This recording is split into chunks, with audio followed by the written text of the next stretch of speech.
Mantener viva la curiosidad sin dudas potencia todas las actividades que hacemos, y si hablamos de arte y ciencia aún más. Verónica Navajas es artista plástica y en el marco de la maestría en Cultura Jesuítico-Guaraní de la Facultad de Arte y Diseño de Oberá, comenzó a indagar cómo en esa época se conseguían los pigmentos que permitían teñir las esculturas.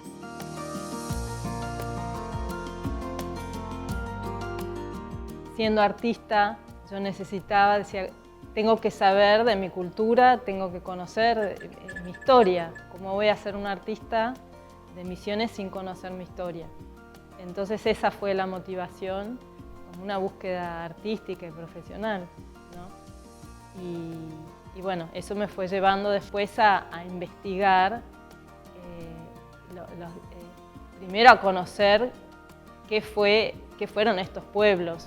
La maestría se centra más en lo que fue esa conquista española, esa colonización y esa evangelización jesuita, que fue un gran descubrimiento para mí. Yo sabía como lo básico que uno aprende en los colegios desde el punto de vista casi turístico, te diría. Y después cuando tuve que investigar, bueno, yo decía, al haber sabido y aprendido lo que fue la producción de imágenes, porque la evangelización fue a través de imágenes, o sea que se pobló de imágenes este territorio. Grusinski dice, bueno, invasión de imágenes, bueno, fue eso y hubo una gran producción acá. Yo decía, bueno, siendo pintora, yo decía, bueno, pero ¿y cómo pintaban? Pues yo me imaginaba, en medio de la selva no hay una librería donde uno compre un pomo, porque conociendo cómo están compuestas más o menos los pigmentos, no es algo simple. Entonces decía, bueno, ¿cómo lo hacían? Y quería saber cuánto de lo guaraní estuvo o no involucrado en esa producción, sobre todo desde el punto de vista de los pigmentos, porque me generaba mucha intriga, porque siempre se hablaba, bueno, producían esto, lo otro, hacían pinturas, de manera general, o que los pigmentos eran de origen natural, bueno, sin mucha descripción. Yo decía, bueno, pero uno va a los museos, sobre todo los más grandes, que están muy bien conservadas las obras grandes, y yo veía, bueno, se conservaban los pigmentos. Yo decía, bueno, ¿cómo puede ser que esto dure tantos años? Y bueno, ahí comenzó una investigación muy interesante desde las imágenes.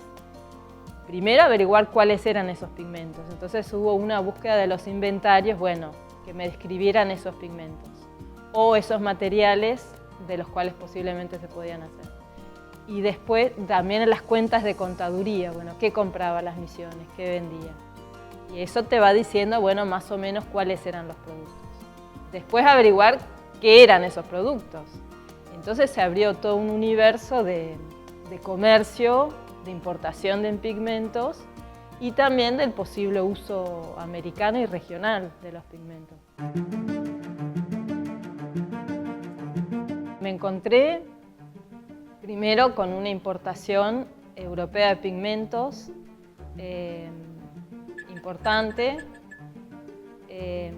sobre todo muchos azules, que era un color importante.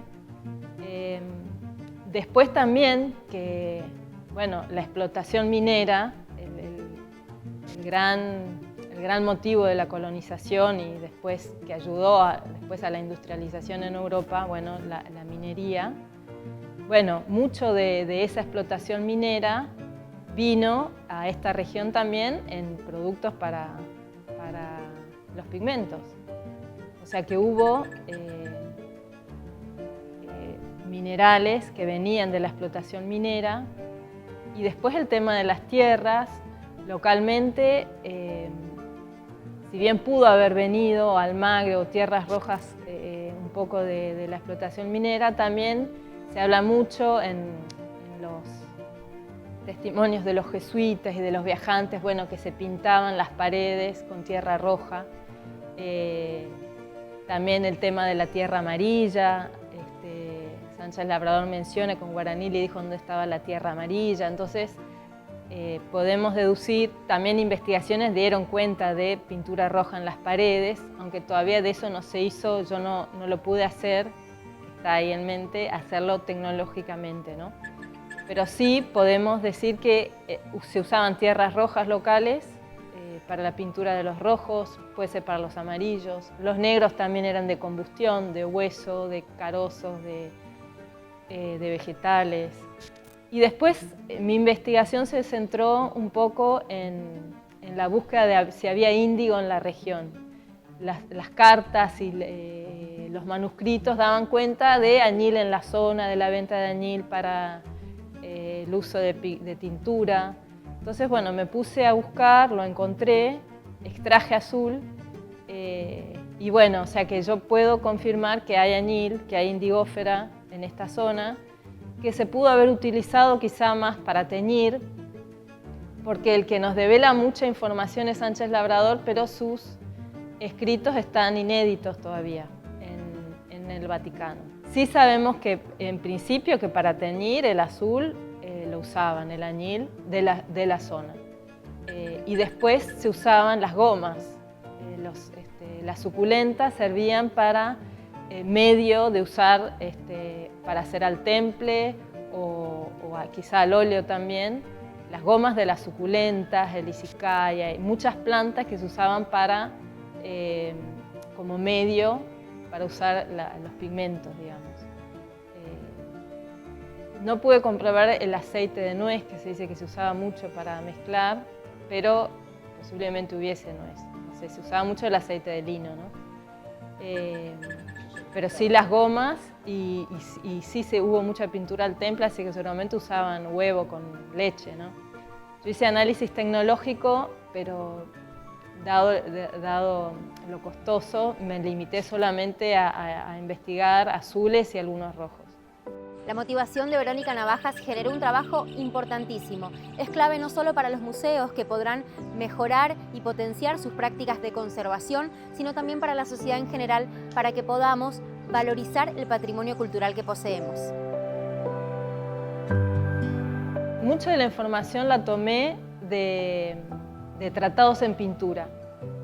Además de la información que yo obtuve de los inventarios, que me decían, bueno, qué material había, de los libros de contaduría, que uno sabe, bueno, compraban tantas arrobas de carmín o tantas arrobas de albayal.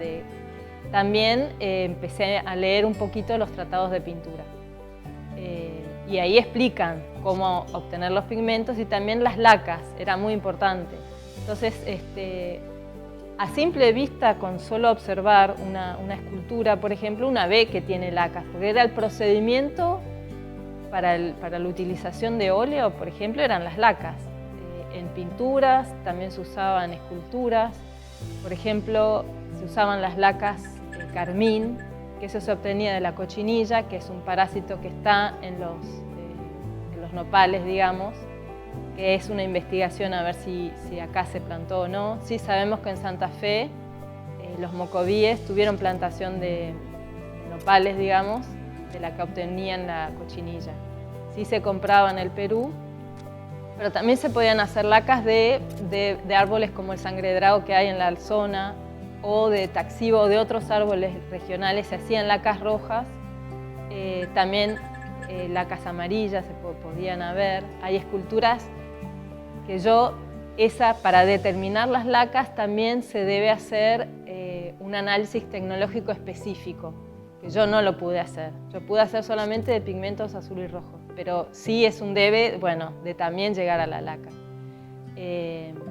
Otras investigaciones de otras investigadoras sí llegaron a determinar, bueno, si hubo laca, pero sí sabemos que se usa y porque además uno ve muchas obras que la tienen, digamos.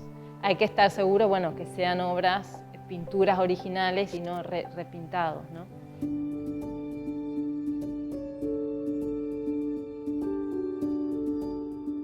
Lo que yo hice primero fue investigar si existía, porque primero yo lo leí en manuscrito, en un manuscrito de una carta de un permiso que un mercader, digamos, de Asunción pedía había un puerto en Santa Fe para pasar por Santa Fe había que pagar, bajar la mercadería, volver a subir, era todo un trastorno. Bueno, pedí ese permiso para pasar y poder vender añil. Dije, bueno, hay añil, porque en los libros que hablaban del tema de pigmentos nunca se mencionó que hubiese añil acá. Dije, no, acá hay, o sea que es un dato. Después seguí investigando, otros autores lo mencionan, como Ambrosetti, Lista, bueno, Sánchez Labrador, dicen, bueno, que había. Y entonces decidí, primero consulté con un botánico de Candelaria, me dijo, sí hay, es así la planta. Y después en las páginas, ¿no?, de flora que hay a nivel nacional y en América. Y bueno, daban, la especie acá es Indigofera subfruticosa. Entonces, bueno, salí a la búsqueda en invierno, o sea que la identifiqué por la semilla porque estaba totalmente quemada del frío. Entonces, una vez que más o menos la identifiqué, dije, bueno, las junto y investigué, bueno, cómo obtenían el tinte en distintos autores, digamos. Y hay un montón para seguir investigando. Y continuaría con los rojos, con los amarillos, investigando si hubo plantaciones de nopales, si utilizaban los amarillos, cómo lo hacían, y tecnológicamente también el tema de las lacas, porque le probé esa información también a los museos para la conservación después de las obras, ¿no? Que ese fue un aporte, creo, que hice. Pero sí, hay mucho para investigar, porque, sobre todo también porque utilizar pigmentos no era simplemente, primero que se compraban como polvo o piedras, si se compraban, y después obtenerlos también es un proceso de trabajo. Igual mano de obra había, eso no es problema. Pero sí, para tener un buen pigmento y para después usarlos, requería todo un proceso de clarificar el aceite, de mezclarlo, no sé qué cosa, que tuviera 2 días de meado y entonces después se le ponía y se tapaba. Bueno, todos procesos que debían seguir. Entonces seguramente mi hipótesis también es que los guaraníes experimentaron mucho con esos conocimientos químicos o esos saberes, esos conocimientos europeos, ¿no? Para la elaboración de pigmentos. Digamos que obtuvieron conocimientos interesantes en la elaboración de los pigmentos y que se experimentaba seguramente mucho con el saber local y con el conocimiento europeo. Hicimos 16 análisis químicos de los pigmentos en esculturas, 2 del Museo Provincial Aníbal Cambas, y tomé muestras de 4 esculturas en el Museo Histórico y Arqueológico Huacurarí.